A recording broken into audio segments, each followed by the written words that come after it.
Welcome, everybody, to Flat Earth Nation. It is a Flat Earth Nation. Don't let them tell you anything else unless they're willing to debate you in a fair and honest way. I'm out to prove that Christianity is the religion, the pure and undefiled religion of a book. Christianity is based upon the impregnable rock of Scripture. The starting point of all doctrinal discussion must be the Bible. Upon the foundation of divine inspiration of the Bible stands or falls the entire edifice of Christian truth. If the foundations be destroyed, what can the righteous do? Psalm 11, verse 3. Surrender the dogma of verbal inspiration, and you are left like a rudderless ship on a stormy sea at the mercy of every wind that blows. Deny that the Bible is, without any qualifications, the very word of God, and you are left without any ultimate standard of measurement and without any supreme authority. It is useless to discuss any doctrine taught by the Bible until you are prepared to acknowledge unreservedly that the Bible is the final court of appeal. Grant that the Bible is a divine revelation and communication of God's own mind and will to men, and you have a fixed starting point from which advance can be made into the domain of truth. Grant that the Bible is, in the original manuscripts, inerrant and infallible, and you reach the place where study of its contents is both practical and profitable. I have Edmund Campion pulled up here, an English Catholic Jesuit. I saw a video come up in my recommendations about the horrible murder, drawing and quarter of Edmund Campion. And, they just left out that he was a Jesuit and everything else. And just, it is terrible to be convicted of treason, hanged, drawn, and quartered. And that's not even the worst of it. He was one of their guys, went to the St. John's College. He took the required oath of supremacy that we'll look at later. He welcomed Queen Elizabeth to the university and won her lasting regard. He rejected Anglicanism, stirred up Ireland, and eventually, gave his life for Roman Catholicism to the point of getting his private parts cut off in front of him, burned at the stake. Terrible. The goal is to make it seem like, well, all religions are just crazy and things like that. Yeah. But this was a long, drawn out trial. Terrible. Just terrible. Compare it to the St. Bartholomew's Day Massacre. St. Bartholomew's Day Massacre in 1572. It was a targeted group of assassinations and a wave of Catholic mob violence directed against Huguenots, who were Calvinist Protestants during the French Wars. And it was traditionally believed to have been instigated by Queen Catherine de' Medici, the mother of King Charles IX. It was a massacre. Began on the night of the 23rd, 24th of August, the eve of the feast of Bartholomew the Apostle, 2 days after the attempted assassination, the military and political leader of the Huguenots. King Charles IX ordered the killing of a group of Huguenot leaders, including Colgene, and the slaughter spread throughout Paris, lasting several weeks. The massacre expanded outward to other urban centers and country.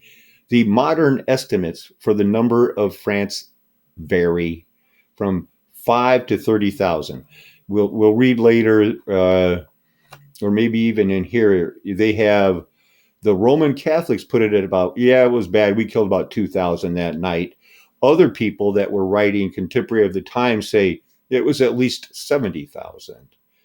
And, there is no time where mobs should be out killing people.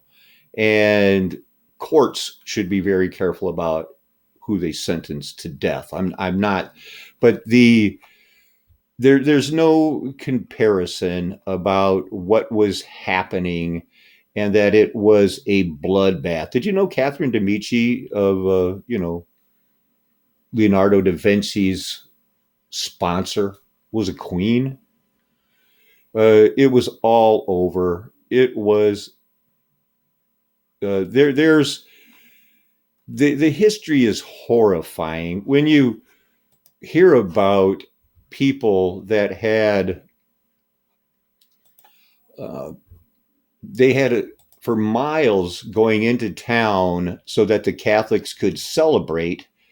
They had 2 miles of people like every 100 yards crucified, burnt as torches so that they could see at night as they went into town. And then after a while, they sent word ahead, sew their lips shut. It's distracting us when we hear their screams. So they did. That's what we're talking about. And the people that did it were dressed like Mercury. Yeah, it's going there. The Mashlade was, a name given to the massacre of Catholics, including 24 priests and monks. And it was, because in 1567, following the failure to abduct the king and queen mother of the so-called Surprise of Meaux the previous day, and in retaliation for the suppression of their Huguenot beliefs, it helped trigger the Second War of Religion. Oof, what was the oath of supremacy that these Jesuits took? Well, here it was in 1535. I state your name, do utterly testify and declare in my conscience that the King's Highness is the only supreme governor of the realm, and all other his highness's dominions and countries as well, in all spiritual or ecclesiastical things or causes as temporal, and that no foreign prince, person, prelate, state, potentate hath or ought to have any jurisdiction, power, or superiorities, preeminence by authority, ecclesiastical or spiritual, within the realm. And I therefore do utterly renounce and forsake all jurisdictions, because you stating your name here. I reject them, powers, superiorities, and authorities. I do promise that from henceforth I shall bear faith and true allegiance to the King of Highness, his heirs, and all lawful successors, and to my power shall assist and defend all jurisdictions, privileges, preeminencies, and authorities granted or belonging to the King's Highness, his heirs and successors, or united and annexed to the imperial crown of the realm. So help me God by the contents of this book. That, you're swearing on the Bible. It changed some, but their heirs and lawful successors and all my powers. Yeah, that's what it wants. And the Roman Catholics who refused to take this were indicted for treasons. For example, Sir Thomas More opposed it and refused to accept it, even though he could have been, like, hey, say this and you're going to be all of a sudden the head of the Archbishop of Canterbury or something like that. We'll find out. But other times, it was like, well, who need, this guy's no good, but we need this guy. Under the reigns of Charles II and James II, the oath of supremacy was not so widely employed by the crown. This was largely due to the Catholic sympathies and practices of these monarchs, and the resulting high number of Roman Catholics serving in official positions. It'd be pretty hard to get them to help you. Examples of officials who never had to take the oath include the Catholic privy councillors, Sir Stephen Rice, Justin McCarthy, Viscount Montaschel. The centrality of the oath was reestablished under the reign of William III and Mary II. What is treason, and why would they just say, oh, the Gunpowder Act, that was treason against James I? Well, yeah, they tried to kill everybody because they just didn't like it. And they were all, just like the person that we started with, they were all learned this in their secret societies. It's true. Treason is criminal disloyalty, typically to the state. It is a crime that covers some of the more extreme acts against one's nation. They can kill you for spying. A person who commits treason is known in law as a traitor. I guess that Rahab, who helped the spies, has to be considered a traitor. One traitor is a helper of another. Historically, in common law countries, treason also covered the murder of specific social superiors, such as the murder of a husband by his wife or that of a master by his servant. Treason against a king was known as high treason, and treason against a lesser superior was petty treason. As jurisdictions around the world abolished petty treason, treason came to refer to what was historically known as high treason. There's treason laws. In English law, high treason punishable by being hanged, drawn, and quartered, or burned at the stake. Wow, if I knew that, I would leave. Although beheading could be substituted by royal command, usually for royalty and nobility because it's quick and painless. Those penalties were abolished in 1814, 1719, and 1973, respectively. The penalty was used by later monarchs against people who could reasonably be called traitors. Many of them now would just be considered dissidents. Christian theology and political thinking until after the Enlightenment considered treason and blasphemy synonymous, as it challenged both the state and the will of God. Kings were considered chosen by God. Well, at one time they may have been, and the people always had the right to say, no, we're not doing that. As when the mad King Saul, who was the first king, when they didn't need a king, they had a king, God, ruling them, but they wanted to be like the other countries, so they choose the madman King Saul. And at one point, he was ready to kill his son because he had made a rash oath. And the people said to the king, oh, no, you don't. That's not going to happen. That's the biblical king. He is not that all, I can do anything and my kids can do anything and their kids can do anything and you'll like it. That's not scripture.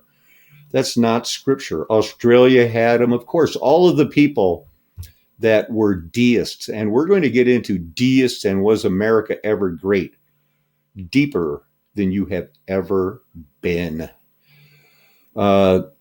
South Wales, of course, they all had it. Everybody, coming out of the golden age would be like, hey, what? Come on, man. It's ridiculous. A fool says there is no God. And whether you're completely on board with the fact that it takes a village, because just because Hillary had somebody write a book like that doesn't mean that a whole village isn't involved in everything they do. And did you know that the Bible teaches that if you're a part of a town and a guy and a girl fool around and get married out of wedlock, your village is shamed. Your whole village. Everybody's going like, oh my goodness, I had no idea. Technically, it does not have a law in Japan. That's the first one I saw about that. But, Oh, what would have happened, you think, if they talked bad about Japan's emperor based on what we know? So they all had treason was bad. Treason got you this type, it got your head cut off, and this is drawing and quartering. Come on. Come on. That's the end. Now let's look at Danny O'Connell. Danny O'Connell's just like these other people, this and that, and blah, blah, blah. He's going to be, a great example that Wikipedia will talk about. Daniel O'Connor, hailed in his time as the liberator. That's how they would have it. Was the acknowledged political leader of Ireland's Roman Catholic majority in the first half of the 1800s. His mobilization of Catholic Ireland through to the poorest classes of tenement farmer helped secure Catholic emancipation in 1829. And it also allowed him to take a seat at the United Kingdom Parliament, of which he had been elected twice. He went to Westminster and championed liberal and reformed causes. He was renowned internationally as an abolitionist. And we don't know what that means. I'm studying, digging in, and we'll have a position, to explain slavery, what was true, what wasn't, shortly. But John Brown was an abolitionist. Most of your suffragists and everything else who were the head of the Bohemian societies, Blavatskyists, those type of things, calling themselves Quakers, but basically going like, well, yeah, we love God, we're deists, but we don't believe the Bible. Well, let's go. O'Connell contended with dissension at home, criticism of his political compromises, and system of patronage. Well, are those not supposed to be criticized? Led to a split in the national movement he had singularly led, because he was compromising even those people. He was a go along, get along,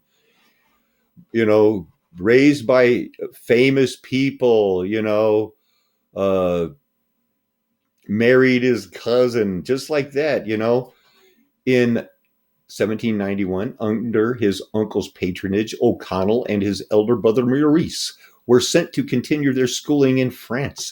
Revolutionary upheaval and their mob denunciation as young priests and little aristocrats persuaded them in 1793 to flee their Jesuit college at Douai. They crossed the English Channel with the brothers of United Irishmen, John and Henry Shears, who displayed a handkerchief soaked, they claimed, in the blood of Louis XVI, the late executed king.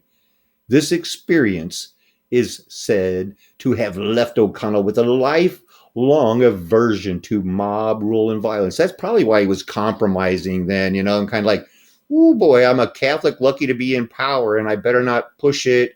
I don't want to have to take that oath of supremacy. And if I do, oh my goodness, what's going to happen next?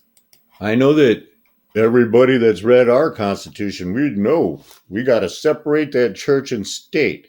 And well, let's look at O'Connell's personal principles. They reflected the influences of the Enlightenment, deists, and of radical and democratic thinkers, some of whom he encountered in London and in Masonic lodges. Well, that's where you're going to run into him. He was greatly influenced by this Masonic crazy man. Inquiry concerning political justice, public opinion, the root of all power, civil liberty and equality, the bedrock of social stability. Was that the subtitle? And was for a period converted to deism because he read Thomas Paine's Age of Reason. We're going to take a deep look at that. Mr. O'Connell from the 1820s has been described as an English rationalist utilitarian, a Benthamite. Jeremy Bentham, we studied him. He's the guy that is petrified, stuffed, and required to go to board meetings, and still does in his petrified state, but he's not allowed to vote. See my video on Jeremy Bentham. And O'Connell did become personal friends as well as political allies. Isn't that such good news? Well, they called him a papist and his co-religionists could not be trusted. Oh, that's what they said. He protested that while he was, quote unquote, sincerely Catholic, he did not, quote unquote, receive his politics, quote unquote, from Rome. In 1808, friends of the Emancipation, Henry Gatham among them, proposed that fears of popery might be allayed if the crown were accorded the same right exercised by continental monarchs, a veto on the confirmation of Catholic bishops. Even when, in 1814, the Curia itself proposed that bishops be personally acceptable to the king, O'Connell was unyielding in his opposition, refusing any instruction from Rome as to the manner of their emancipation. O'Connell declared that Catholics should be content to remain forever without emancipation, rather than allow the king and his ministers to interfere with the Pope's appointment of their senior clergy. Deists. His travels in Ireland in 1845, this Alexis de Tocqueville, who traveled everywhere, remarked on the unbelievable unity between the Irish clergy and the Catholic population. The people looked to the clergy, and the clergy, rebuffed by the upper classes, had turned all its attention to the lower classes.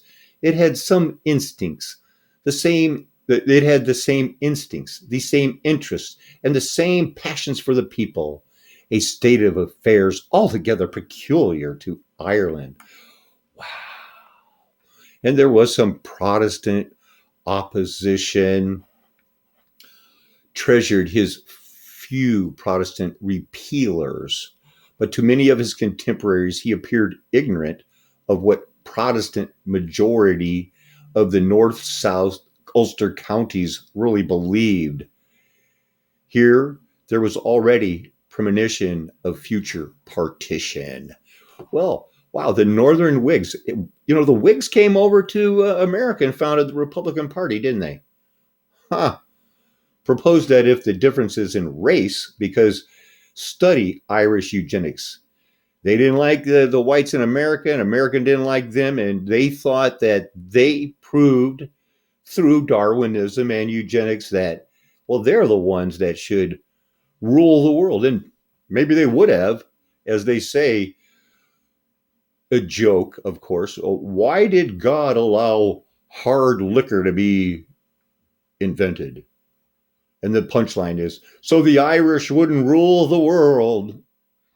Let's see. Well, here's a 1841, the repealer repulsed. Of course, they aren't going to show a higher resolution so we can get into it. But I have some pictures for later. Oh, my goodness. Danny was just one of the many that they, he was such a good leader, Oh, my goodness. Catholic emancipation. Maybe we can get a better idea from this picture. What was it? A scene in the Holy Land, March 17th, 79?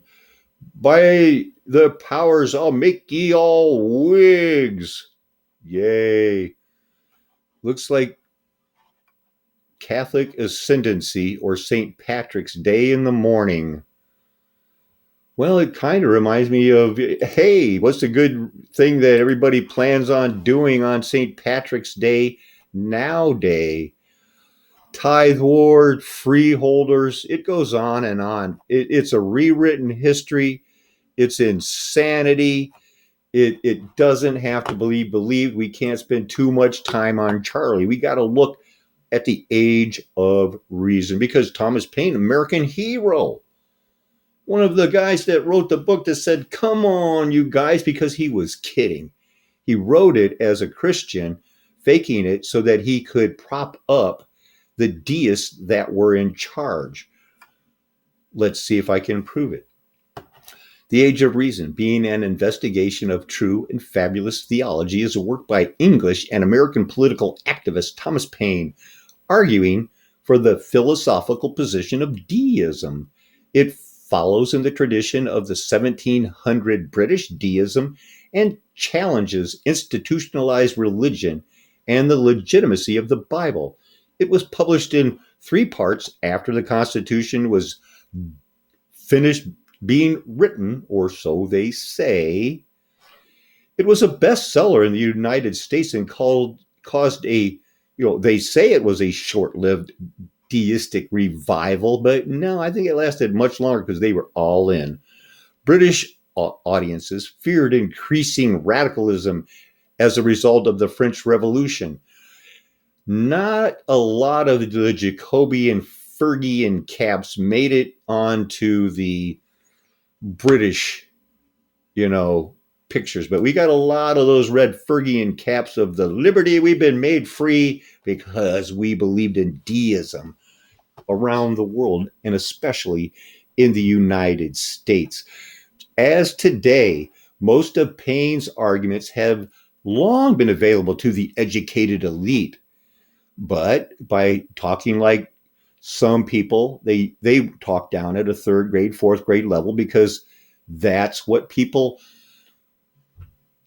are educated to. Thankfully, you're not one of them, and that's why I don't do that. But by presenting them in an engaging and irreverent style, he made deism appealing and accessible to the masses, those unwashed commoners. Originally distributed as unbound pamphlet, the book was also cheap, putting it within reach of large numbers of buyers. Pulp fiction, I guess. Fearing the spread of what is viewed as potentially revolutionary ideas, the British government prosecuted printers and booksellers who tried to publish it in there, but oh no, it got out to many of the free thinkers, and that means I don't want to believe the Bible. Let's look a little bit at the historical context. Paine's book followed in the tradition of early 1700s deism. Those deists, while maintaining individual positions, still shared several sets of assumptions and arguments that Paine articulated in The Age of Reason, starting saying that early Christianity was founded on freedom of consciousness. Wonder where they got that. They demanded religious toleration. Toleration. Why can't we have Mary worship here? You should be able to cut out a little state and call it Maryland. And if it gets too big, why don't we make another one and call it Virginia? Oh, the District of Columbia, named after the goddess Columbia. What about her? Without a concept of natural law, deists argued explanations of the working of nature would descend into rationality. Along these lines, deistic writings insisted that the God they believed in as the first cause or prime mover had created and designed the universe with natural laws. And you hear about that in the writings of Jefferson.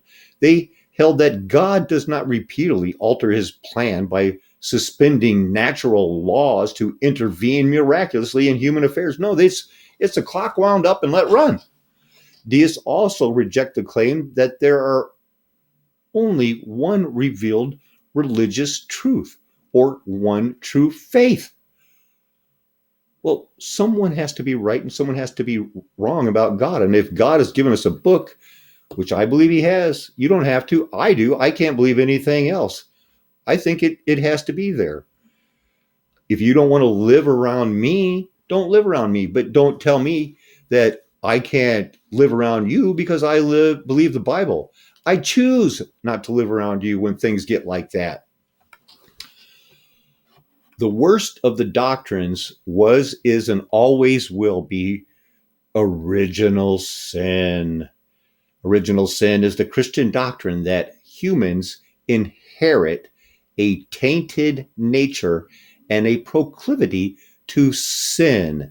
and the fact that not one of us would have been pure enough to be sacrificed in the real biblical sense of the term. And they don't want to believe that God manifest himself in the flesh to pay that price, because there's doctrines in the Bible and that explains things that they don't like. They would rather have that in this, the temple of reason. That's where they're going. So this is the radicals' arms. And this is what they have waiting for us, a guillotine. And a bunch of people are going to be going like, well, that ought to teach them. Yeah, we're freed slaves. They took all the money and they did this and that. And it wasn't anything to do with anything except they got screwed. Maybe, and a lot of times they were getting screwed. I'd like to think that a lot of you, as long as myself, have been screwed.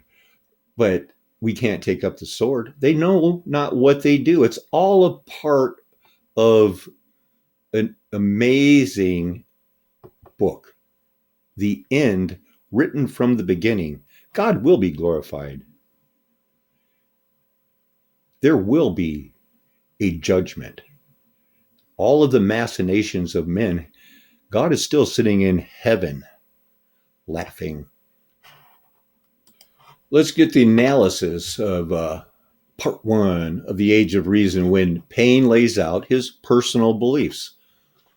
I believe in one God and no more. Well, I guess he was an anti-Trinitarian. So, well, I agree with that. I believe there's only one God and no more. And I hope for happiness beyond this life. Based on what, Thomas? I believe in the equality of man, and I believe that religious duties consist in doing good works, doing justice, loving mercy, endeavoring to make our fellow creatures happy. But least it should be supposed that I believe many other things in addition to these. I shall, in the progress of this work, declare the things I do not believe and my reasons for not believing them. I do not believe the creed professed by the Jewish church, the Roman church, the Greek church, the Turkish church, the Protestant church, or by any church that I know of. My mind is my own church, said one of the initial and beginning Rosicrucian / Kabbalists, that instead of the 24 nerves in your brain that fire with gold tipped for perfect electrical things right into your brain, when they finally focus on God, that gold just pours it out and you see God. Oh, you see, that's the way I see the book of Revelation with the 24 elders, and they pray and do that in the body. No, Kabbalah teaches, oh, we're all Christ. It's all in my own mind. That's the one God he's talking about. He also goes on, all national institutions of churches, whether Jewish, Christian, or Turkish, appear to me none other than human inventions set up to terrify and enslave mankind and monopolize power and profit. And if we could just get rid of them, we could all be having sex, fun, everybody be treating equal. It's those guys trying to get us to be good for no apparent reason, because there is no God except the God in our brain. Nope. I do not mean by this declaration to condemn those who believe otherwise. He's so tolerant. They have the same right to their beliefs as I have to mine. But it is necessary to the happiness of man that he be mentally faithful to himself. Infidelity does not consist in believing or disbelieving.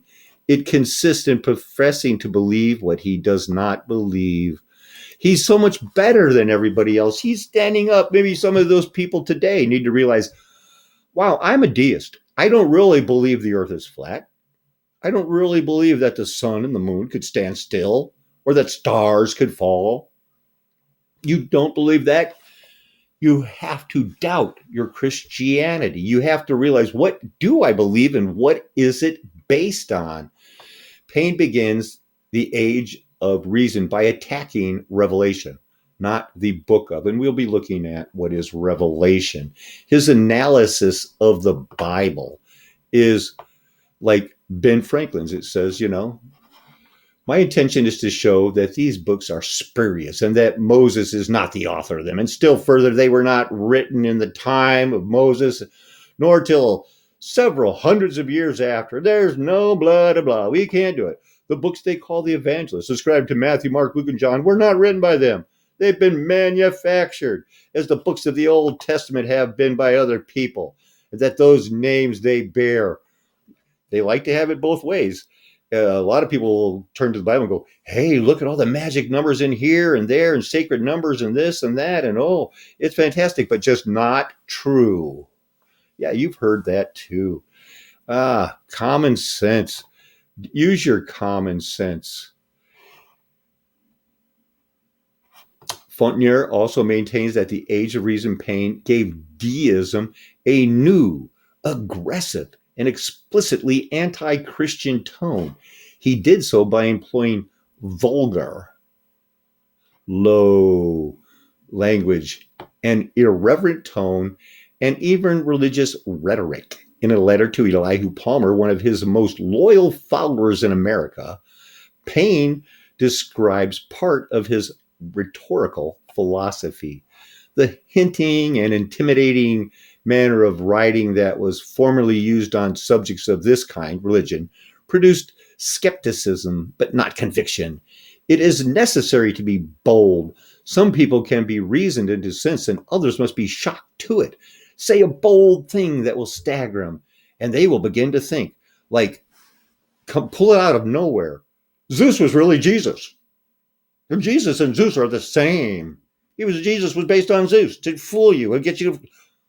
What? Oh, yeah. I've had 2 or 3 blue or pink-haired 15-year-old types be like, there isn't even a God. I mean, Jesus never even really exists. Why are you talking to me?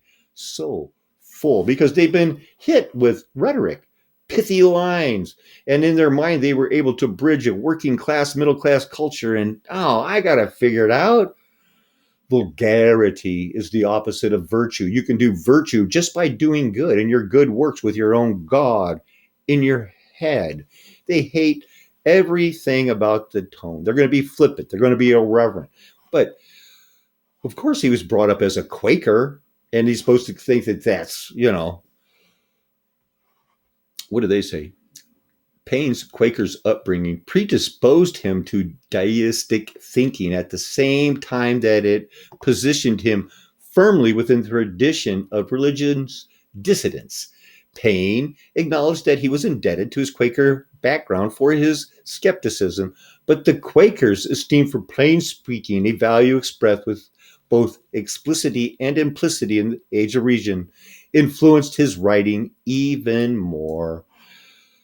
Let's put it this way. Paine ridiculed the authority of the Bible with arguments which the Collier or Country Girl could understand. Collier's magazine. Wow. Hey, Country Girl, we need you. We need you to loosen up a little bit. Show some ankle. Doubt the virgin birth. And just say, no, come on, man. You know how it goes, and you probably wouldn't have wanted to admit it either. Paine takes advantage of several religious rhetorics beyond those associated with Quakerism, most importantly by millennial language that appealed to his lower class readers. Containing 1,000 is the belief by a religious, social, or political group, movement in a coming fundamental transformation, and all things will be changed. A new millennial, they were bringing in the golden age, they thought, because, those that hate God love death. And boy, did they get it in spades with the revolutions in the United States and then the one in France. Unfortunately, we're going to have to deal with him some more. I have this picture pulled up later, a George Cruikshank cartoon attacking pain. The caption reads, "The Age of Reason," or "The World Turned Topsy-Turvy," exemplified in Thomas Paine's work. And I just had Brother Noah, he, sent me a song out of the blue, and you guys have heard it. I played it. I love it. Everything is topsy-turvy. Perfect wording. That's what they wanted. While in France, Paine formed the Church of what? A deistic sect? Theophilanthropists? We're so good, we're going to give our money away. God money. God has made us God money. A civil religion that held that its central dogma that man should worship God's wisdom and benevolence and imitate those divine attributes as much as possible. But where did he find this God? He couldn't have based it on the Bible, because that God's pretty clear that hey, you're doing it wrong. It would have come to mind if they read the whole Bible. The United States turned on it. By the time Theodore Roosevelt was going to bring in the eugenics fascist movement over 100 years later, he was calling them a filthy little atheist because, boy, there comes a time when it's like, woo, we need to get people back on board with God. And especially that what Thomas Jefferson believed, that, Darwinism and the white people were the way to go. Oh, at the end of the 1700s, America was ripe with Paine's argument. Ethan Allen, and you've heard about him, you probably even bought some furniture named after him, published the first American defense of deism, Reason, the only oracle of man. But deism remained primarily a philosophy of the educated elite. Men like Ben Franklin and Thomas Jefferson espoused its tenets, but at the same time hid it. Why? They argued that religion served the useful purpose of social control. Wow, no link? There is a link, and we'll get to it later. Cult of the Supreme Being. That's what they worshiped. They didn't want to call it God. And, well, I'm not going to expand all these pictures, but you can kind of get the idea. Hooray for the red, white, and blue. Pyramids much? Uh-huh. Columbia much? Yeah, they do. This is the proof that they really did have a temple of reason. Liberty, equality, fraternity. What was the Temple of Reason? The Temple of Reason during the French Revolution, a temple for a new belief system created to replace Christianity. The cult of reason, which was based on the ideals of reason, virtue, and liberty. This quote-unquote religion was supposed to be universal and to spread the ideas of the revolution, summarized in liberté, égalité, and fraternité, which was inscribed on the temples. According to the conservative critics of the French Revolution, within the Temple of Reason, atheism was enthroned. Well, it certainly sounds like it, and here's why. The symbols of Christianity were covered up and they were replaced by the symbols of the cult of reason. In the churches of reason, there were specially created services that were meant to replace the Christian liturgy. For instance, at Notre Dame Cathedral in Paris on November 10th, 1793, a special ritual was held for the Feast of Reason. The nave, the interior of the church, had an improvised mountain on which stood a Greek temple dedicated to philosophy and decorated with busts of philosophers. At the base of the mountain was located an altar dedicated to reason. Woo-hoo! The ceremony included the crowd paying homage to an opera singer dressed in blue, white, and red. I think they meant red, white, and blue, the colors of true republics, personifying the goddess of liberty, also known as Columbia. Whew. These are some of the churches that were changed. You've seen this one on fire, heard about that one. Uh, can't be much different. Boom, mud flood much. Come on, you guys, flat earth much. Hey, it's the capital of the United States. Where was that one? Wow. I wonder if Liberty or Columbia is on the top of it. I wouldn't be surprised. And many others. Many others. Wikipedia shows a few more pictures, gives a little bit more advice. And for you people that say, why do you use it? Why do you ever go to Wikipedia? It's the same freaking article. It's the same freaking article. You know, do you see that? Oh, wow. And I bet if I go down here, I could be like, hey, what? It's just showing some, different picture of it. Still looks like the Capitol, though, doesn't it? Come on. They're not going to let this be figured out easy. That's not their job. It's such a great deception that it's going to take God for the elect to be saved. These things have to be revealed. And I'm not defending Wikipedia. I know what it says. Vaccines are good. No, yeah, they're not. They're not good. But let's get to that social control. What is it? I mean, that's all they.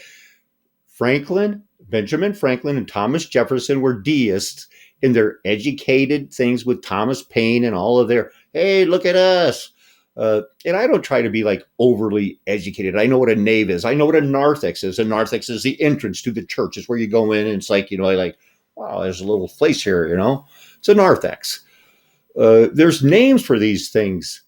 There's, maybe I should have studied the law. The ignorance of the law is no excuse. I get that now. I got to go back and brush up on all of this maritime law and all that other stuff. But I'm all in. It's been 3.5 years since I crumpled up a driving without insurance ticket, threw it away on air and said, they have no jurisdiction over me.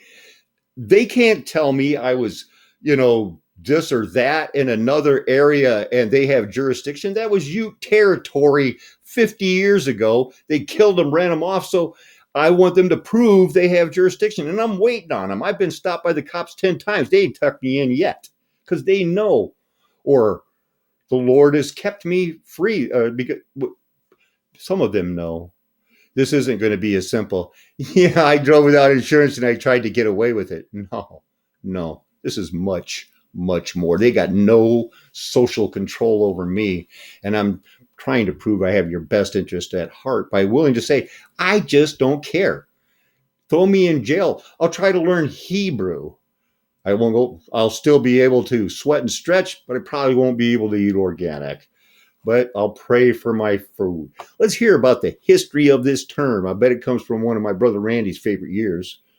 The term social control was first introduced to sociology by Albion Woodbury Small and a guy named George in 1894. Ooh, no, not even the right decade. RJ loves the 1880s. Anyhow, at the time, sociologists only showed sporadic interest in the subject.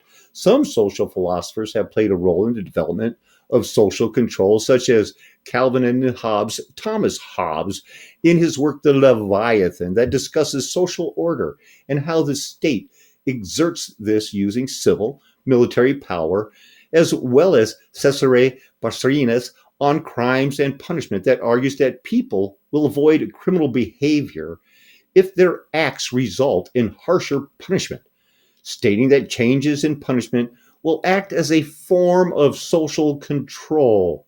Yeah, let them know they got the death penalty out there, and that'll deter them. Not recently. Stating that social control is what makes us abide by laws in the first place, not God. Not God.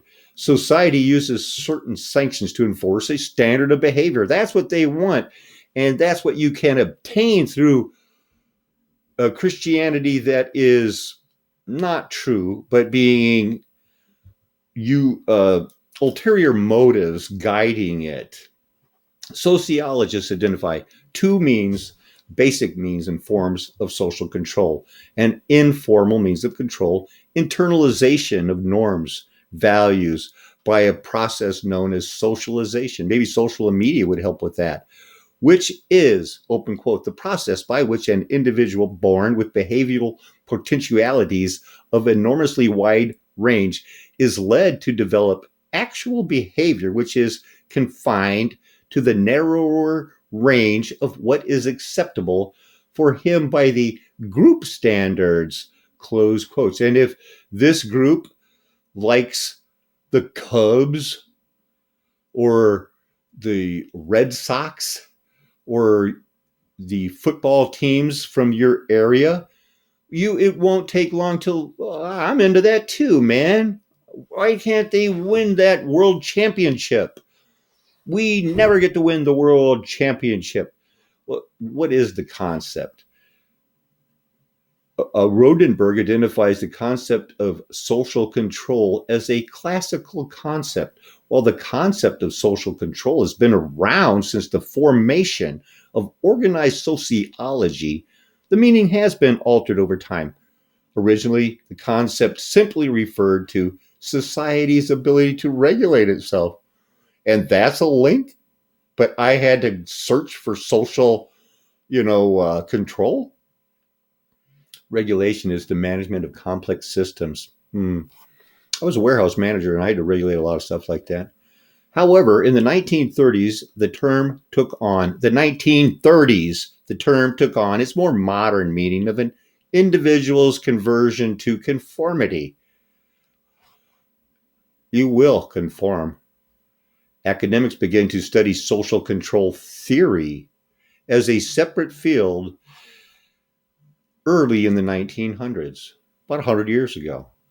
The concept of social control is related to the notion of social order, which is identified as existing in the following areas of society, which you might recognize a few.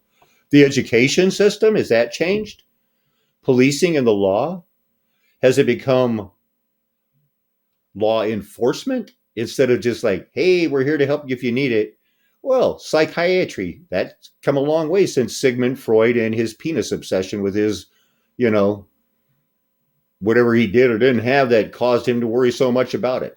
Hey, you can get a loan and be a social worker and then be in debt for the rest of your life. It's like buying a house, but you're going to try. And then take your working environment. Well, just put you in a cubicle and let you just be, what is that term? Compartmentalized. Thank you, Lord, for bringing that one into my mind. Social values, sanctions, rewards and punishment, theoretical basis with modern media. That's a good way. Centralized electronic communications to influence public opinion. I'll bet you they try that. I think they should try that. Some people might end up getting incarcerated if they won't do it, but has anybody experienced any form of censorship more than conservative, conspiracy-minded, flat earth YouTubers? It is sinful, and they will be judged for it. Historically, mind control, legitimized torture. Yeah, these things happened from Greece to Tehran, from then to now. Wow. Age of Enlightenment, harsher penalties for crime, civil disobedience. Well, here we are, Cesare Beccaria, Jeremy Bentham again, reform movements. Come on. There's techniques that they use law. They're going to get it. And historically, homosexuality has been criminalized. But in modern times, come on. What's happened? What has happened? What is the social control theory? Well, they want to get you into one of these star forts, baby. But that one's a prison. In criminology, social control theory proposes that exploiting the processes of socialization and social learning builds self-control. And reduces the inclination to indulge in behavior recognized as antisocial. Huh. Wow. I thought just the opposite happened. It derives from functionalist theories of crime and was developed way back in the year I was born, 1958, when there were only 48 states. How old is your history? I was born 2 months before the 49th state, and then 50th didn't come much later. Wow, let that soak into your so-called super ego.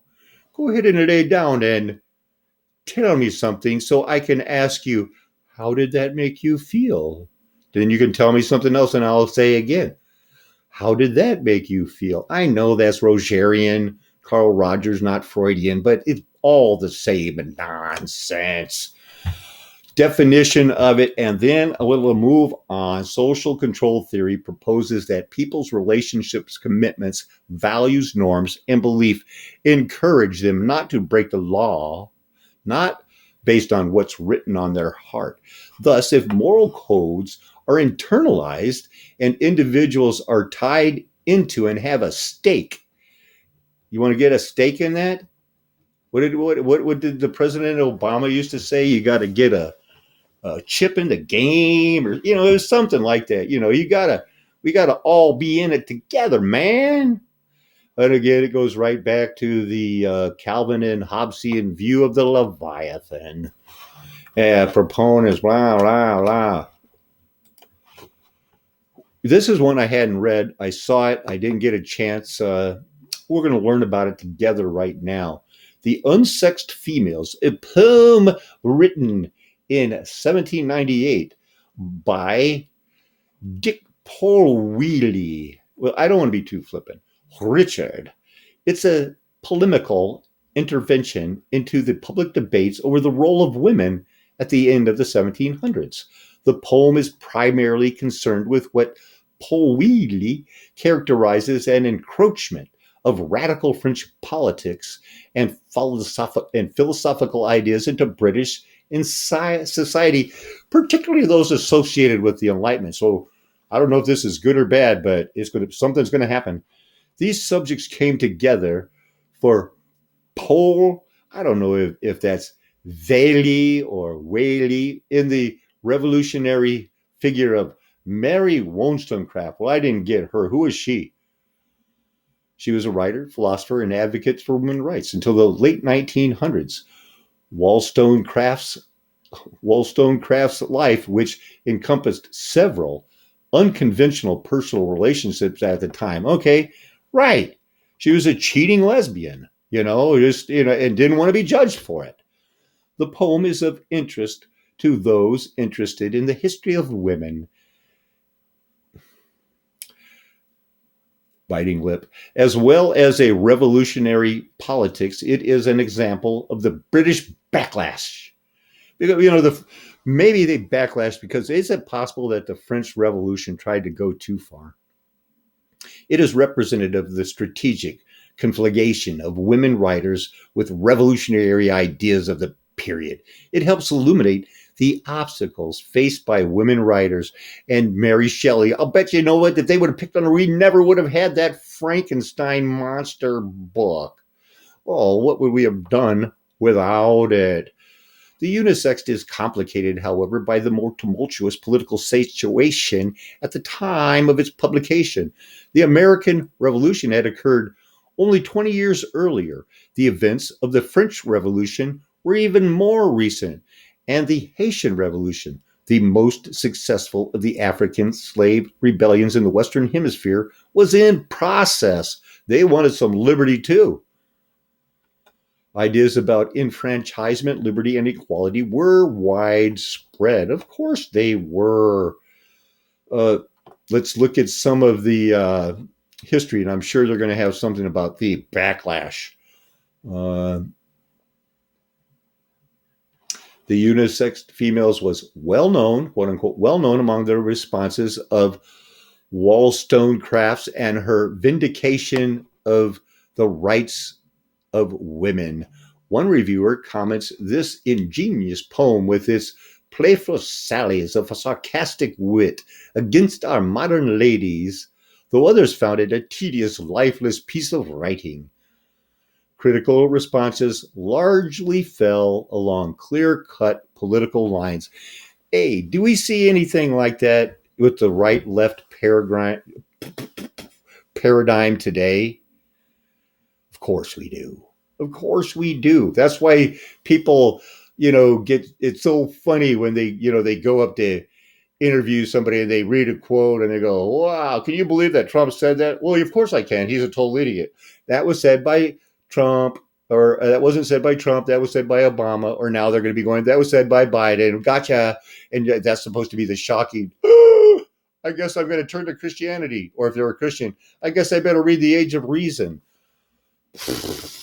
Where's the backlashes? Where's the backlashes? Oh, there's this ladies, I just don't want to be judged if I want, somebody to, woohoo. Let's see what this one here. I see to Russell, like her sex in silk, Yearsley's, for example, a laboring poet class poet who had a dispute with her patron, Hannah More, is accused of longing to rustle like her sex in silk. According to one editor, one can only conclude that Polvea attacks these women not only for what they are, but what they are not. The unsexed, neither man nor woman, unfeminine, either because they are immodest or unsentimental or insubordinate. Women must do more than simply avoid setting a bad example. They must provide a positive model of chaste, sentimental, subordinate femininity. Whoo-hoo! I just don't know if that's going to float today. Subordinate? Even in Christianity, there's a disturbing new movement in the last 6 months of people who all of a sudden out of nowhere are going like, wow, why do we like the Apostle Paul so much? He's kind of mean to women. Maybe we could do without him. No, you can't. There's proper ladies. Oh, she was a proper lady. I didn't want that girl. I'm tired of supporting her. She must have studied botany. But anyway, my goodness, what's wrong? So here's your Parisian ladies with their winter dress for the 1800s, published the 21st of November, 1799. Well, that's how they dressed their statues. And things were getting kind of crazy in France, were they not? They were. So that's enough of the unsexed women poem. What were some of the symbolism in the French Revolution? We're looking for symbolism in the French Revolution. Well, Phrygian caps. We'll be looking into that. Fascistas. Fascists, like many other symbols of the French Revolution, are Roman in origin. Fasces are a bundle of birch rods containing a sacrificial axe. In Roman times, the fasces symbolized the power of magistrates, representing union and accord with the Republic of the Rome. French Republic continued this Roman symbol, and the United States did also, and so did all of the Phrygian cap wearing states bought into deism and that's what they were founded on. That's what don't lose track. America's quote unquote greatness was brought by men who were deists, using social conditioning in all of its machinations. The tricolored cockade, the red, white, and blue. Isn't this the circle that was on a lot of American planes? Those were the good guys when they were coming, not the, and compared to the swastika, it was kind of, I think they ended up joining together. The Liberty Cap, the Red Rouge, first seen publicly in 1790 at a festival in Troyes, adorning a statue representing the nation, and at Lyon on a lance carried by the goddess of Libertas. You might recognize her. Oh, they didn't show her. Well, I didn't want to open up too much, but you know who she is. You know she is. There she is. You've seen it all before. That's our national symbol. Actually was in the 82nd Airborne. I wore a maroon beret. The Liberty cap, also known as the Phrygian cap or pileus, is a brimless felt cap that is conical in shape with the tip pulled forward. The cap was originally worn by ancient Romans, Greeks, and Illyrians, and is still worn today in Albania and Kosovo. The cap implies ennobling effects, as seen in its association with Homer's Ulysses and the mythical twins Castor and Pollux. Blah. Those guys, that's just such a stupid story. Here we go. As radicals and Jacobians became more powerful, there was a revulsion against high fashion because of its extravagance and its association with royalty and aristocracy. It was replaced with a sort of anti-fashion. How original to wear ripped jeans for men and women that emphasized simplicity and modesty and a connection with the more working men. The men wore plain dark clothing and short, unpowdered hair. During the Terror of 1794, the workaday outfits of the sans-culotte symbolized Jacobean egalitarianism. Sans-culotte literally means to without knee breeches. Wow. The Liberty Tree, officially adopted in 1792, symbol of the everlasting republic, national freedom, and political revolution. Its historic roots in revolutionary France as well as America, as a symbol that was shared by the two nascent republics. Their revolution was our revolution, no matter what the Christian homeschool books say. They needed you to study at home, and it's the best thing to do. It is. You should still do it. But you should be aware that history's been coddled. It's been presented to you the way they want you to see it. History's been rewritten by the winners. And, well, Jesus wouldn't have to have had revealed it to the elect if he didn't have to, or plan it that way. But it's us right now with the ball in our court. Do we continue down the road of socially conditioning? No, we don't. Liberty Tree stands as a constant celebration of the spirit of political freedom. And, I don't know, it was an oak tree in France. I don't know if it's the Christmas tree in the United States. Hercules, adopted by the old regime. You know what that meant? The old ancients, not these guys. They were trying to go back before the Lord to Rome, Greece. The guillotine is the lasting symbol of their revolution. The guillotine stands as the practical principle symbol of the terror in the French Revolution. And of course, it was invented by a physician during the Revolution as a quicker, more efficient, and more distinctive form of execution. The guillotine became a part of popular culture and historic memory. And it probably something that we haven't seen the end of it. Who's Joel Barlow? Well, we'll see him talked about earlier, but we want to just pick up right now that he was an American poet and diplomat, French politician. In politics, he supported the French Revolution and was an ardent Jeffersonian Republican. He worked as an agent, American speculator. Another one set up another Skipco company was led by him. A British colleague.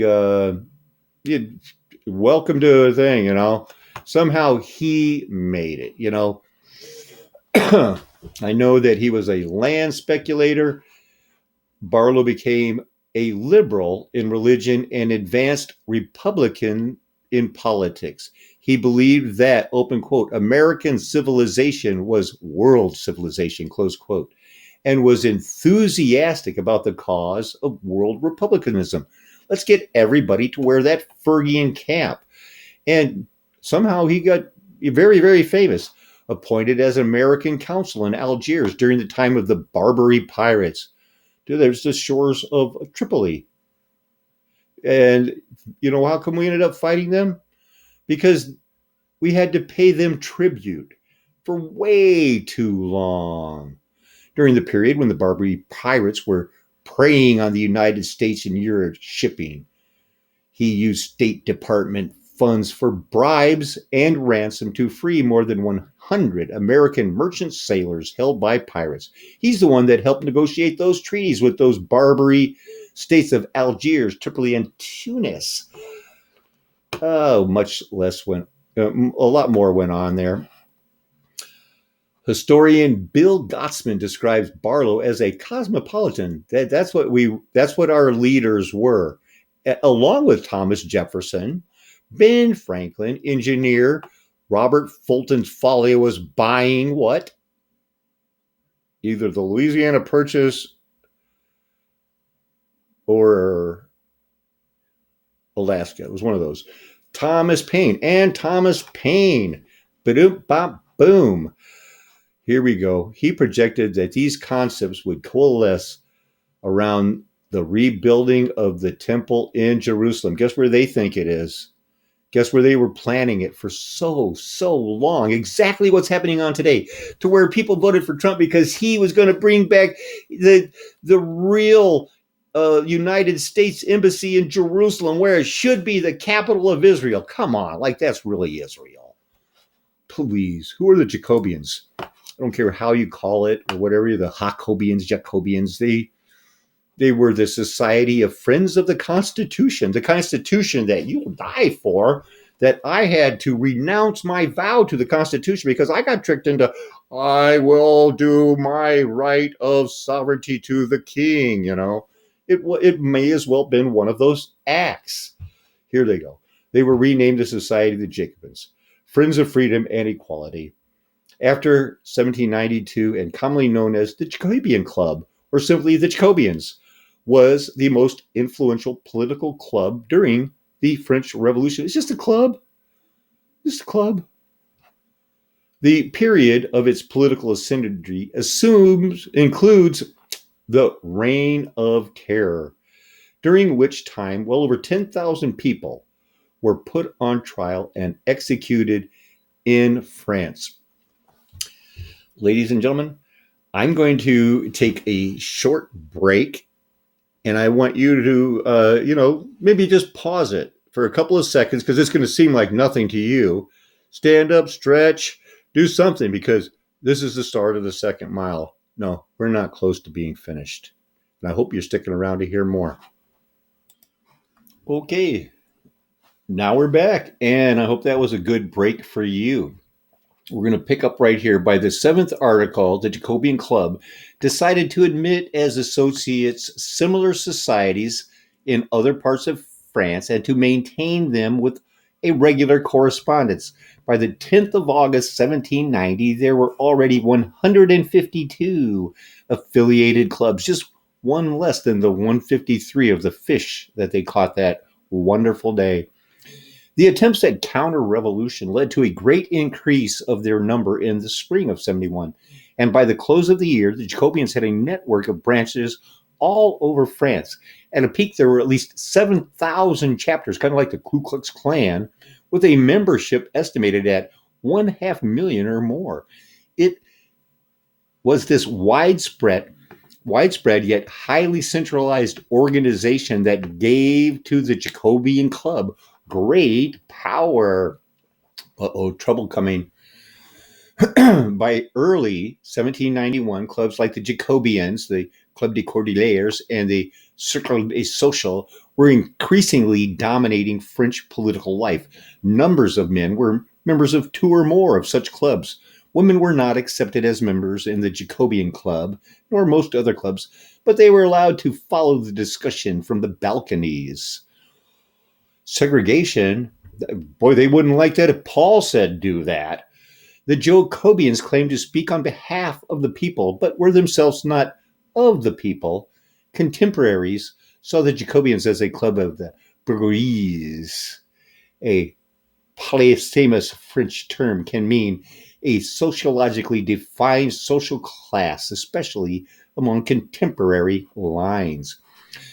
As far as the central society in Paris was concerned, it was composed almost entirely of professional men, such as lawyers like Robespierre and the well-to-do bourgeois, like a brewer named Sentry. From the start, however, other elements were also present. The former king. Wow. The club further included people like Michael Girard, a peasant proprietor from Toulon-Montemont in Brittany, whose rough common sense was admired as an oracle of popular wisdom, whose countryman's waistcoat and plaited hair is plaited hair. They put it in a braid. You'll see in some of the pictures. Were later on to become the model for Jacobean fashion. The Jacobean Club supported the monarchy up until the very eve of the Republic. They did not support the petition on the 17th of July, 1791 for the king's dethronement. Instead, published their own petition calling for their replacement. This must have caused the departure of conservative members of the Jacobean Club to form their own Feuillants Club. Better known as the Feuillant Club, was a political grouping that emerged during it came into existence when the left wing split. Uh-oh. And isn't that what you can expect to happen here? Do you think that the so-called, regular Democrats are going to stay on board with the Antifas? No. We're headed for a poop storm. In 1791, a group of Jacobians in the Legislative Assembly advocated war with Prussia and Austria. Wow. This didn't work. So the Legislative Assembly governing France from October until September, almost a year, was dominated by these men, Girondins. But after June 1792, Girondins visited less and less the Jacobean Club, where Robespierre, their fierce opponent, grew more and more dominant. Uh-oh. We helped you and now you didn't help us enough. Get ready for that, but there is going to be a backlash. I don't have time to get into the Montagnards, but we saw the plaited hair. What was their Declaration of Rights for men? Let's just let's find that and just pick it apart. No, before we do that, we'll just once more hammer home that the concepts of the Declaration came from the philosophical and political duties of the Enlightenment, such as individualism and the social contract. The social contract. Men are born and remain free and equal in rights. Social distinctions can be founded only on the common good. So if you're not a marquis, it's for the common good. But if somebody else is a marquis, you better get on board. Number two, the goal of any political association is the conservation of natural and imprescriptible, inalienable rights of man.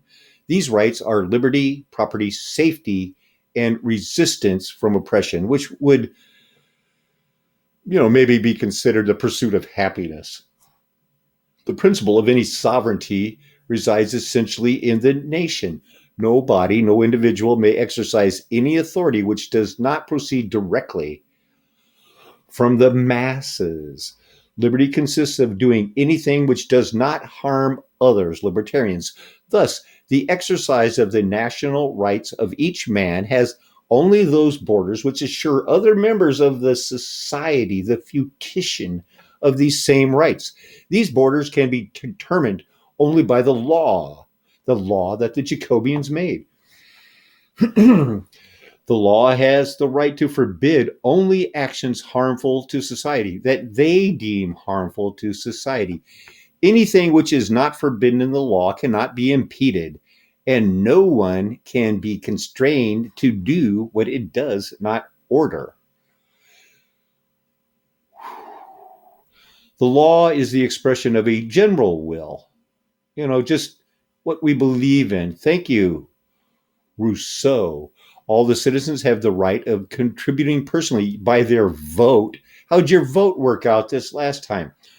No man can be accused, arrested, or detained, but in cases determined by the law, the local sheriff has that power to decide.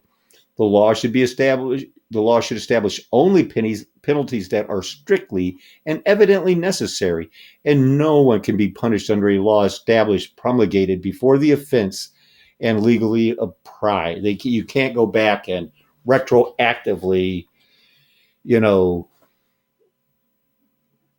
charge people for crimes, which is why, women, I want to appeal to right now. I know a lot of things are hard. A lot of you have had abortions, and it's killing you.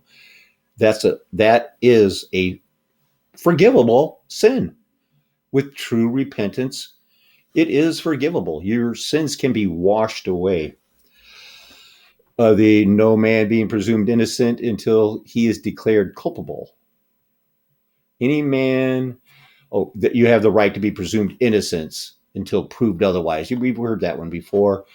No one may be disquieted by his opinions, even religion ones, free speech, free communication, guarantee of the rights of men to which necessitates a public force, a militia. This force is thus instituted for the advantage of all and not for the particular unity of those in whom it trusted. For the maintenance of the public force and for the expenditures of administration, a common contribution is individual. We're going to have to pay some taxes, okay? But we're going to make them equal this time. Yeah, that you can count on everybody that's going to be different to say, well, yeah, we're going to cut it back. And there's going to be a need for a public tax. The need for a public tax to consent it freely, to know the uses to which it's put. What did the 44th president call that? Transparency. He was going to have the most transparent administration. He was going to put every law they passed up on the internet so people could read it for 48 hours before they passed it, except for healthcare. And actually, they never did that. Society has a right of requesting an account. Yeah, hey, why don't you demand a recount? See how that works out for you. Any society in which the guarantee of rights is not assured, nor the separation of power determined, has no constitution. Finally, property being an inviolable and sacred right, no one can be deprived of private usage if it is not when the public necessity, legally noted, evidently requires it. Public domain much, anybody? We don't, their deal is that there's active and passive citizenship. They're not going to get into it here, but what they call active citizenship, which you have to be a part of, is to display virtue, the virtue of this new society and what it stands for with all of your heart every day. The concept of passive citizens was created to encompass those populations that had been excluded from political rights in the Declaration of the Rights of Man and of Citizens. Because of the requirements set down for active citizens, the vote was granted approximately 4.3 million Frenchmen out of the population of around 29 million. These omitted groups included women, slave, children, and foreigners. As these measures were voted upon by the General Assembly, they kept on. They limited the rights of certain groups of citizens while implementing the democratic process of the new republic.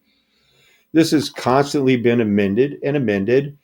The legislation passed in 1789 was amended by the creators of the Constitution of the year number 3 in order to eliminate the label of active citizen. You must display virtue. You must. Now let's get into the Ethan Allen, because I mean, there's a hero right there, right? Businessman, land speculator, farmer, philosopher, polymath, lay theologian, American Revolutionary War patriot, and politician. He's best known as one of the founders of Vermont and for the capture of Fort Ticonderoga, in which Benedict Arnold, said, "Hey, we got to, here it is. Well, we want it back." Early in the Revolutionary War, he was the brother of Ira Allen. So let's find out. He was just a real deist. Publication of Reason, Second Marriage. Oh boy, oh boy. Early life is going to be that he ended up in one of these Ivy League schools. You know it. He had to. Had a first marriage and early. Allen was forced to end his studies upon his father's death. He volunteered for militia service in 1757 in response to the French siege of Fort William Henry. That like Fort Ticonderoga. That's a star fort, baby. That was the world they were living in. We've got to go back and look at that. I'm gonna click on Fort Ticonderoga. We got the time to show you. Was it a little wooded post? Was it just that little wooded post saying like, "Oh my goodness, what are we gonna do?" Or was it a star fort, baby? Yeah, you know. You know what a star fort looks like. It looks like Fort Ticonderoga. And, they want to claim, "Oh, yeah, we probably built that in 2 years." Sure, you did. Uh huh. Uh huh. Uh huh. Uh huh. Uh huh. Well, just in case you weren't buying it, Fort Ticonderoga. Star Fort, baby. Ethan Allen. Let's get down to he got to the land speculator is the same with George Washington. A lot of our presidents, Andrew Jackson and George Washington specifically, there was not a land grab swindle. Think the Yazoo and the Pine Barrens and many, many more that they were neck deep in, every single one of them. They were money grubbing things. What do we know about the Green Mountain Boys? American heroes. On Allen's return to Bennington, the settlers met at Catamount Tavern to discuss their options. These discussions resulted in the formation of the Green Mountain Boys in 1770, with local militia companies in each surrounding Star Fort. Look at is this Catamount? Is that supposed to just look like, "Oh yeah, we like to hang out"? Of course, just for all I know, that's wood covering a Star Fort brick building, and that's why there's no higher resolution available. The Green Mountain Boys, Onion River, to the Westminster Massacre. What did Ethan do? Allen traveled into the northern parts of Grants early in 1775 for solitude and to hunt game and land opportunities. A few days after his return, news came that blood had finally been shed over the land disputes. Most of the resistance activity had taken place on the west side of the Green Mountains until then, but a small riot broke out in Westminster on March 13th, and it led to the death of 2 men. That's not a massacre. Not a massacre compared to the Jacobians and what was going on in France with the Roman Catholics in Ireland and here. He had their message to get that militia going here, but come on. He lost command of his boys. They got captured. Something happened. He was in prison. What's going on? The Vermont Republic, his homes, negotiation with Britons in the later years, operating under the Articles of Confederation, resisted any significant action with respect to Vermont. Allen's historic role as an agitator, became less important, and his public role in Vermont declined. In 1782, Allen's brother Herbert died at a relatively young age of 38. Allen's wife Mary died in 1783, the next year, of consumption, TB, a disease, to be followed several months later by their firstborn daughter, Lorraine.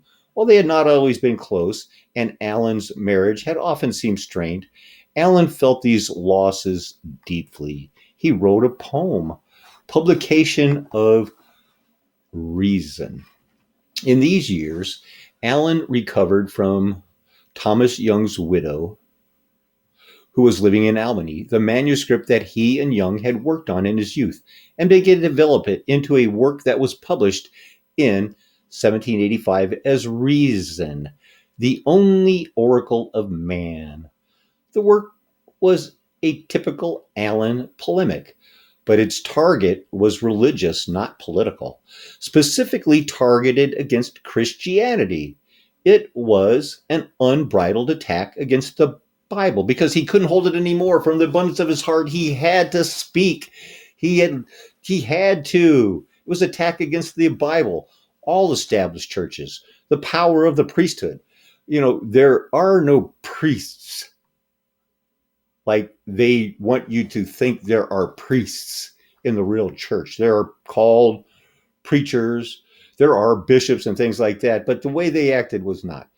As a replacement for organized religion, he espoused a mixture of deism and Spinoza's naturalist views. Wasn't he another one of those Jesuits? And the precursors of transcendentalism, with man acting as a free agent within the world, while historians disagree over the exact authorship of his work. The writings contain clear indications of Allen's style. There are some people that'll go, he didn't write that. He didn't write that. He was an American hero. Come on. He's an American hero. The book was a complete financial and critical failure. Allen's publisher had forced him to pay the publication costs upfront, and only 200 of the 1,500 volumes printed were sold. The rest were eventually destroyed by a fire at the publisher's house. Yes, they had insurance back then. Of course they did. The theologically conservative future president of Yale, theologically conservative at Yale, no such thing. Timothy Dwight opined that it's the style. The style was crude and vulgar, and the sentiments were coarser than the style. The arguments were flimsy and unmeaning, and the conclusions were fastened upon the premises of by mere force. Allen took the financial loss and the criticism in stride, observing that most of the critics were clergymen whose livelihood he was attacking. So, time to get married again. Allen met his second wife, a young widow named Fanny. Okay. In 1784, after a brief courtship, they were wed. Fanny came from a notably loyalist background. They were loyal to who? Including the who? I never heard of them. The notorious Yokers who went there by Vermont. Isn't the Vermont in that area where, who's that guy? Joseph Smith. Joseph Smith was from that area. Fanny had a settling effect on Allen. For the remainder of the years, he did not embark on many great adventures. The notable exception was when land was claimed by the Connecticut-based owners of the Susquehanna Company, who had been granted titles to land claimed by Connecticut in the Wyoming Valley, in the area that is now Wilkes-Barre, Pennsylvania. Oh, he must have had that because, by the way, it's time to get involved in the Shays Rebellion. 1786. And the Constitution, when was that? And Shays Rebellion was actually before that. So the people that say, oh, it's good for the Constitution, to say that, oh, yeah, that was before. They were unpaid debts. They were just trying to get out of it. Shays offered him to crown him the King of Massachusetts. Come on. He knew he was getting played. Well, There's Fanny. That's who he married. Hey, Fanny. Come on. We don't need to read any more of the nonsense here. Let's talk about, do you believe in Revelation? Do you believe that God protected the Bible? In religion and theology, revelation is the revealing or disclosing of some form of truth or knowledge through communication with a deity or other supernatural entities or an entity. And of course, they're going to have to show Sybil, illumination of Hildegard de Bingen, receiving a vision and writing on her scrap. She was a Benedictine lady monk. Revealed religions have religious texts. Oh, yeah, they're going to explain it all. Inspiration, as such as that bestowed by God on the author of a sacred book, involves a special illumination of the mind, in virtue of which the recipient conceives such thought as God desires him to commit to writing, and does not necessarily involve supernatural communication. But things will be revealed. And when the age of enlightenment comes, the people who God didn't choose to bring the word through react like the kids in high school who say, just because I suck at dodgeball, how come nobody ever picks me? Not ever thinking that, wow, if I just went out and did a few push-ups a couple of times a day in a few weeks, I'll dominate that game. But it's just not in them. You know what's in them? Yap, backstab, yap, backstab, yap, backstab. If God was really there, he would have talked to me, even though not one thing has done to be seeking his face. The background. Inspiration, such as that bestowed by God on the author of a sacred book, involves a special illumination. Now, with the age of enlightenment in Europe beginning in the mid 1600s, the development at the end there, rationalism, materialism, atheism, the concept of supernatural revelation itself faced skepticism. Did you know that in the Age of Reason, Thomas Paine develops the theology of deism, rejecting the possibility of miracles and arguing that revelation can be considered valid only for the original recipient, with all else being hearsay? Oh, you knew that? It's a miracle, but revelation is true. It does happen. And the only people that, the first draft of a tablet by Baha'u'llah, recorded in shorthand script by his shorthand script taker. How convenient. Well, many Christians believe that there could be private revelations. Well, I don't know. I don't think we'll see, but we're not going to jump right in there. Hey, there's Joseph Smith. They a lot of people believe that from the angel Moroni that he believed it, and they're ready to die for it. But it's just a well-written fake. There is revelation. You're going to be a believer in the Bible. If God's changed your heart, you'll have no choice but to hear it and believe. 1 talent, 5 talents, 10 talents,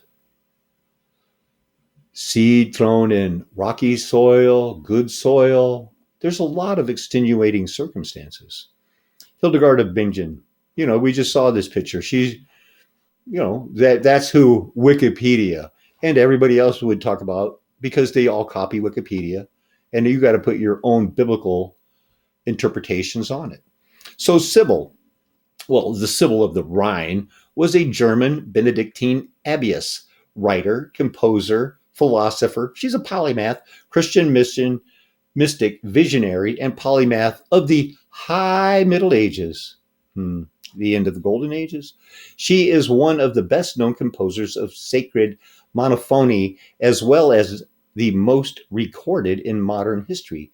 She has been considered by many in Europe to be the founder of scientific natural history in Germany. What about Linnaeus? And the green beans and stuff. Well, women at the time, they gotta, there's certain times when you gotta get through it. She's gonna get canonized. In May 2012, Pope Benedict extended the liturgical cult of Saint Hildegard to the entire Catholic Church in a process known as equivalent canonization. Huh. Well, no wonder you had to retire. Is he still the Pope? Or is there another one now? Shoot, we got to look at some pictures. Let's take a look at the modern interest in Sybil. In recent years, Hildegard has become a particular interest to feminist scholars. They note her reference to herself as a member of the weaker sex and her rather constant belittling of women. Hildegard frequently referred to herself as an unlearned woman, completely incapable of biblical exegesis. Such a statement on her part, however, worked to her advantage because it made her statements that all of her writing and music came from visions of the divine more believable, therefore giving Hildegard the authority to speak in a time and place when few women were permitted a voice. Hildegard used her voice to amplify the church's condemnation of institutional corruption, in particular, simony, the ability to buy a church position. Hildegard has also become a figure of reverence within the contemporary New Age movement. You maybe heard about it. Mostly because of her holistic and natural view of healing, as well as her status as a mystic. Yeah, it was a lot of that going on back then. And is she really a saint? Was it there? Well, she has a feast day. Hildegard was one of the first persons for whom the Roman canonization process was officially applied. But the process took so long that 4 attempts at canonization were not completed, and she remained at the level of beatification. Her name was nonetheless taken up in the Roman martyrology at the end of the 1500s, a long time ago. Her feast day is September 17th. Numerous people have recurred to Sybil as a saint, including Pope John Paul II and Pope Benedict XVI. On May 10, 2012, Pope Benedict XVI extended the liturgical cult of Saint Hildegard, Sybil, to the entire Catholic Church. Note number 88. Hey, news! She can have her own cult now, in a process known as equivalent canonization, thus laying the groundwork for naming her a doctor of the church. Wow, no wonder the New Age women love her. But the feminist scholars, who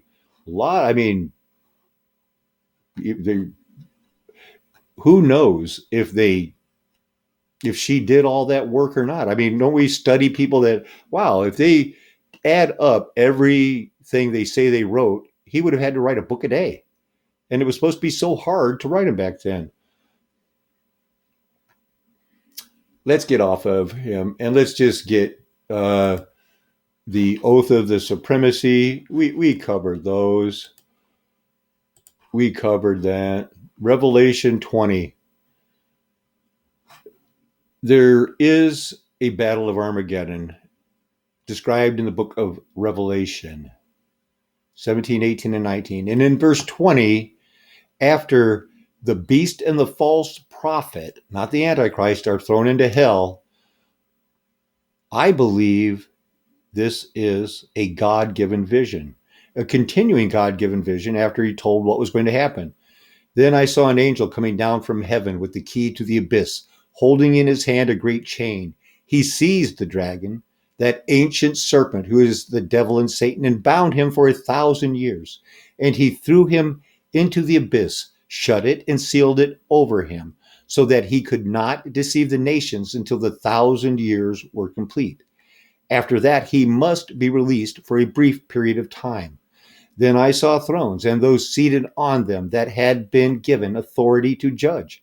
And I saw the souls of those who had been beheaded for their testimony of Jesus and for the word of God, and those who had not worshiped the beast or its image, and had not received the mark on their forehead or hands. And they came to life and reigned with Christ for 1,000 years. The rest of the dead did not come back to life until the 1,000 years were complete. Those people took part in the first resurrection. Verse 6 continues, blessed and holy are those who share in the first resurrection. The second death hath no power over them, but they will be priests of God and Christ, and will reign with him for 1,000 years. When the 1,000 years are complete, Satan will be released from his prison and will go out to deceive the nations in the four corners of the earth, Gog and Magog, to assemble them for battle.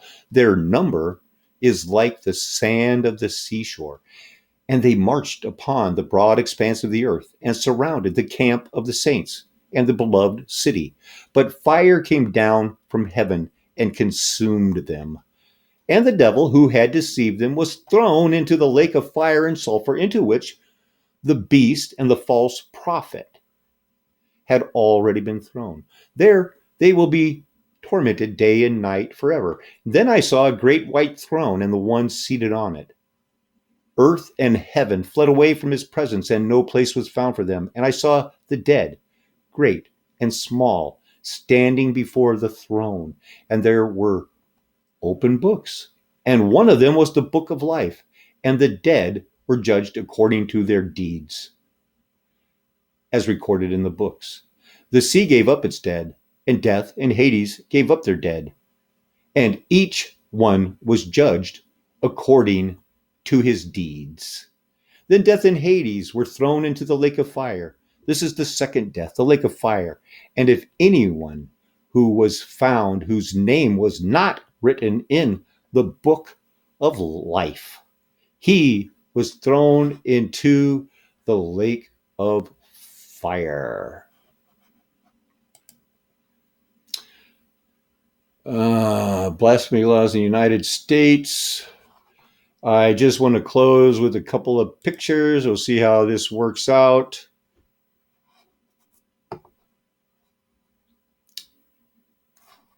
What do we got going here?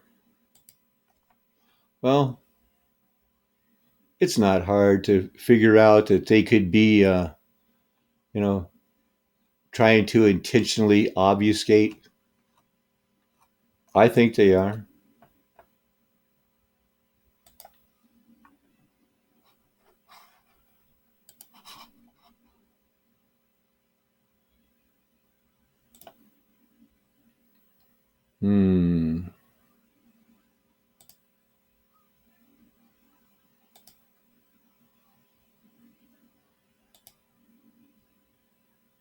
What do you know about those days? Why do they keep showing that picture?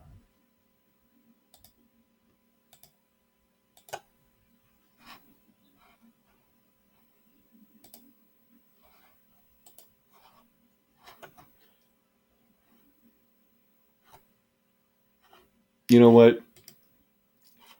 It's just that when I'm not talking to you, I don't know what you're up to. I'd rather have you listening to me. But we can't keep you here all night. Besides, I've got another video to make, and it is going to be powerful. We're gonna wrap it up there.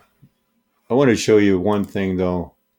Blasphemy laws in the United States. Began to invalidate them, in the 1900s, and it wasn't established. And there were some blasphemy laws. Massachusetts, general laws. They all had them. A lot of states had them. They had different persecutions. There were people being tried. Let's see. The last U.S. conviction for blasphemy was of atheist Charles Lee Smith. In 1928, he rented a storefront in Little Rock. Well, you couldn't do it then. Couldn't do it in 1926. And this is in America. But when we look, this is why people, and I don't like, Wikipedia, but, it's what the news, the computer is bringing to us. And so it talks about, well, we just saw American blasphemy laws, and this is the full blasphemy laws. For some reason, I wanted to see what was in Switzerland, and it just came up blasphemy laws. And, well, here's an outline. Blasphemy laws repealed. Okay, well, they don't have them anymore. They're green in Canada, England and things like that. Still have some trouble. And these are subnational restrictions. Here you can get a fine and a restriction. See how it's kind of that bronze or orange. And here you can go to prison. In Russia, in what used to be Tartaria, death sentences in some, they're serious. But then there's these other countries. They don't have blasphemy laws. Wait, the United States doesn't have any blasphemy laws, and they shouldn't be considered under that their blasphemy laws repealed? Come on. Are you just going to keep believing anything that you hear, even if it goes against your best interest? That's not good. You know what is good? Living on a flat earth nation and loving the Lord Jesus Christ. And this is a flat earth nation. I'm never going to try to tell you anything else. I'm going to continue to prove I have your best interest at heart. So, Lord willing, please come back. Amen. Hallelujah. Aho.